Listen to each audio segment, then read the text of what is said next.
ખેડૂત મિત્રો, આ ત્રીજા ભાગમાં આપણે જે મધમાખીનું જ હજી સમજીએ તો આગળ જોઈ કે જે વંધત્ય મધમાખી હોય એના આપણે કામની વાત કરતા હતા કે તે રાણીની સારવાર અને સંભાળ લેવા, ઈંડાની સંભાળ લેવી, આ બધું કામ કરતી હોય છે. અને સામાન્ય મધમાખીઓનો જે ખોરાક શાહી મુરબ્બાનો બનેલો હોય છે. આ મુરબ્બો યુવાન કામગાર શીર્ષદ પ્રદેશમાં આવેલી ગ્રંથિઓમાંથી ઉત્પન્ન થાય, જેમાં પ્રોટીન અને વિટામિન જેવા ખોરાકી ઘટકો વિપુલ પ્રમાણમાં હોય છે. તેમાં પરાગરજનું મિશ્રણ કરી તે ડીંભને ખવડાવે છે, જ્યારે ભાવી રાણી ડીંભને માત્ર શાહી મુરબ્બો ખવડાવે છે. કેટલીક કામગારી જે મધમાખી રાણી માટે ખાસ મધકોષો બાંધે છે, તો યુવાન રાણી પોતાના મધકોષોમાંથી બહાર પાડ્યા પછી સ્વતંત્રપણે મધનું જે પ્રાશન કરી અને સશક્ત બને.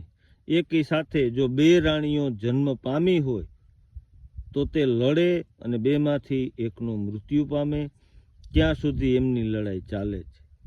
દરમિયાન જે વૃદ્ધ રાણી કાં તો મધપુડામાંથી નીકળી જાય છે અથવા તો યુવાન રાણી સાથે લડે છે, અને લડાઈમાં જીત્યા પછી રાણી બહાર જઈ એકી સાથે એક અથવા તો અનેક નર સાથે સમાગમ કરે, ત્યારબાદ મધપુડામાં પ્રવેશીને આખી જિંદગી સુધી માત્ર ઈંડા મૂકવાનું કાર્ય કરે છે.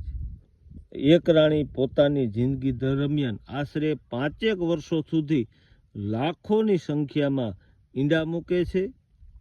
મધપુડામાં વધારે ભીડ થવા માદાની ઈંડા વિમોચનની શક્તિ નબળી પડે છે, અને કામગારો નવી રાણી માટે નવા મધુકોષો બનાવે છે. આ મધુકોષો વૃદ્ધ રાણીના ઈંડા મૂકે છે અને તેનું રૂપાંતર કોશેટામાં થતાં તે મીણને ઢાંકે છે. સમયાનુસાર જૂની રાણી સાથે મોટી સંખ્યામાં જે કામગારો નવો મધપુડો વસાવે બહાર નીકળી પડે.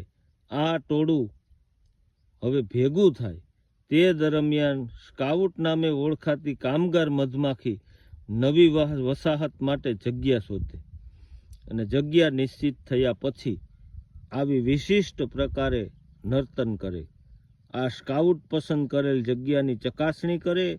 આ કાર્યવાહીમાં સ્કાઉટનો વિશિષ્ટ નર્તન દ્વારા જે જગ્યાનું અંતર તેમજ દિશાનું સૂચન કરતી ત્યાં પ્રણય કરી સ્થાયી બને અને મધપૂડો બાંધે છે.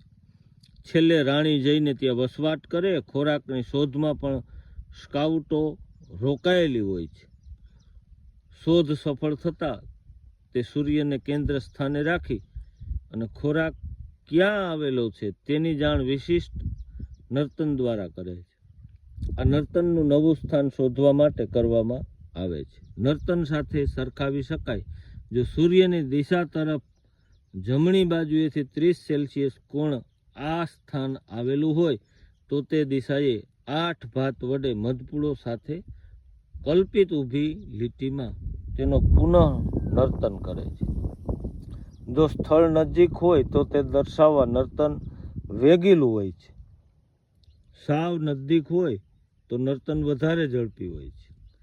મધમાખીનું જે આપણે દુશ્મન તો કે મધ જે છે ને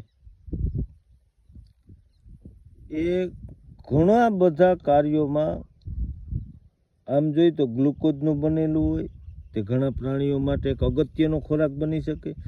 તેથી રીંછ, હની, બેજરની, ગાઈડ અને મધમાખી મધપુડામાં જે આ બધા નાશ કરતા હોય.